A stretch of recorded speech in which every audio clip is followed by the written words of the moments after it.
The Unscheduled Appointment, a home repair romance. Clara's life was meticulously organized, a finely tuned machine of digital calendars, color-coded files, and ambitious career goals.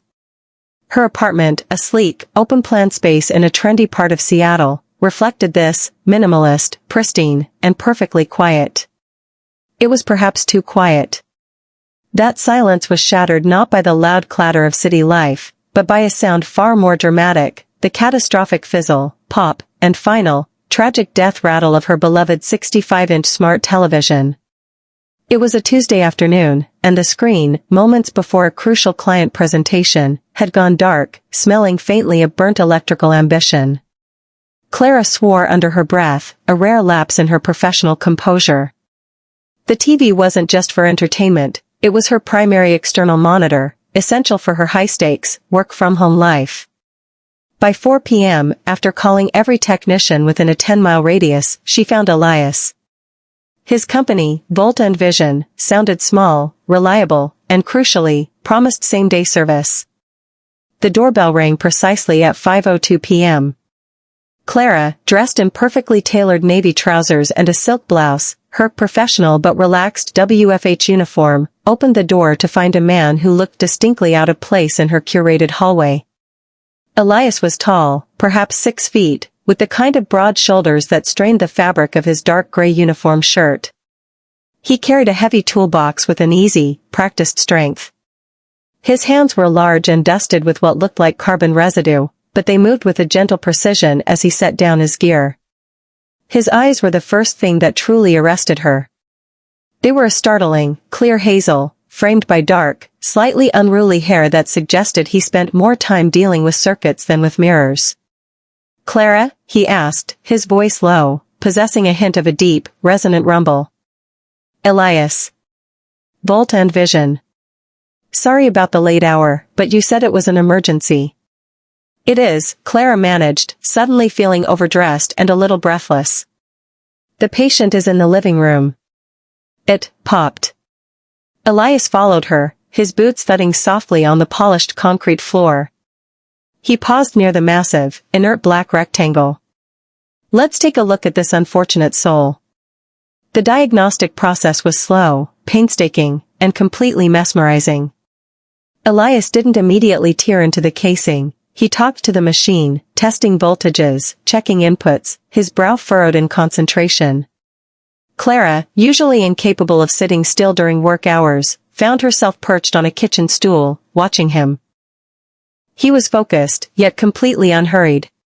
He carried himself with a quiet confidence that was a stark contrast to the aggressive, fast-paced intensity of her own business world. She realized, watching the slight strain in his neck muscles as he maneuvered the stand, that she had spent years building a perfect life, but she had never built anything with her own hands. "Looks like a power supply board failure," Elias announced after 30 minutes, rubbing the back of his neck, leaving a faint dark smudge on his skin. "I have the part in the van, but replacing it is tricky. It's built into the chassis deeper than usual. I'll need to open her right up." "How long?" Clara asked, pushing her glasses higher on her nose. 2, maybe 3 hours. It's fiddly work." He gave her a tired, apologetic smile that seemed to crinkle the corners of his eyes, sending an unexpected flicker of warmth through her. "You okay with me staying late?" "I'll make coffee. Plenty of it." The offer was casual, but the air between them felt suddenly charged, not with electricity from the faulty TV, but with something entirely different. The next 2 hours passed in a bizarre, intimate bubble. Clara worked on her laptop from the kitchen island, occasionally stealing glances at Elias, who was now fully immersed, surrounded by tiny screws, ribbon cables, and the exposed guts of the expensive television. He asked her about her work, financial strategy, and listened intently, asking thoughtful, probing questions that surprised her with their acuity. She, in turn, learned about him, a former electronics engineer who preferred the tangible, honest work of repair over corporate rigidity. Around 7:30 p.m., the atmosphere deepened. Clara, having forgotten to eat, realized Elias was probably hungry too. "Look," she said, closing her laptop and walking over. I'm ordering takeout. Indian? Or Thai? He looked up, his face illuminated by the powerful LED work light he'd clipped to the stand. His eyes were tired but alight. Thai sounds incredible. I haven't eaten since noon. They ate their pad cew and green curry sitting on the floor, cross-legged, the complex circuit board serving as an accidental centerpiece. They spoke about everything but work, old books, bad movies, and the surprising comfort of solitude. The small, close space, the living room floor, felt intensely private, shielded by the late hour and the knowledge that they were completely alone. The conversation drifted, becoming personal, vulnerable. Clara confessed her constant striving for perfection, her fear of slowing down. Elias admitted that the repair work sometimes felt too solitary, too quiet. When Clara reached for her water glass, her fingers accidentally brushed against his forearm, the skin warm, solid, and slightly rough. It was a fleeting contact, barely a second, yet it felt like a seismic shift. Elias froze, his hazel eyes locking onto hers. The silence that followed wasn't the silence of her lonely apartment, it was the electric, charged silence of absolute mutual recognition. He swallowed, slowly. Clara, he murmured, his voice now lower than before, a low, dangerous vibration. Elias, she replied, her voice barely a whisper. All the careful, tailored professionalism was gone, replaced by a searing, elemental awareness of him, his scent of metal and sweat, the intense focus in his gaze, the quiet power radiating from him. He didn't move away. Instead, he reached out, his dusty thumb moving with unexpected tenderness to brush away a stray strand of hair that had fallen near her temple. I need to finish this, he said, the words strained, heavy. It's the only professional thing to do. I know, she breathed. The tension was a tangible thing, thick in the air, a silent argument happening between their bodies. Clara knew, with the kind of visceral certainty that bypassed her analytical brain, that she wanted this man to kiss her more than she wanted her TV to work. He broke the contact, his hand retreating to the console. The next 40 minutes were excruciating. He worked with speed and efficiency, but every click of a tool, every turn of a screw, felt like a deliberate act of restraint. Finally, he closed the casing with a soft, final snap. He plugged the power cord in. Moment of truth, he said. The large screen flickered to life, showing a crisp, perfect blue display. It works, Clara whispered, the relief overshadowed by the heavy ache of imminent departure. Elias began quietly packing his tools, the methodical movements of a man preparing to leave. Thank you, Clara said, standing up, feeling the need to pay him quickly, push him out, and restore the order he had so fundamentally disrupted. Don't thank me yet, he said, standing up too. He was even taller now, standing over her. I still have to put the stand back on. He walked behind the television, lifting the heavy metal stand to slot it back into the base. Clara moved to help, and as she leaned forward, their bodies were suddenly pressed together, shoulder to shoulder, hip to hip, in the confined space behind the screen. The heat was immediate and overwhelming. All the restraint, the professionalism, the careful boundaries they had spent hours building, dissolved in that one accidental contact. Clara gasped softly, feeling the hard line of his body against hers, the raw energy that had been simmering finally boiling over. Elias dropped the stand with a muffled metallic thump. He turned, pinning her between his body and the smooth, cold surface of the resurrected television screen. His hands came up, not touching her yet, but framing her face, his thumbs hovering near her jawline. I tried, he admitted, his voice hoarse, his hazel eyes blazing with an intensity that made her knees weak. From the moment I saw you.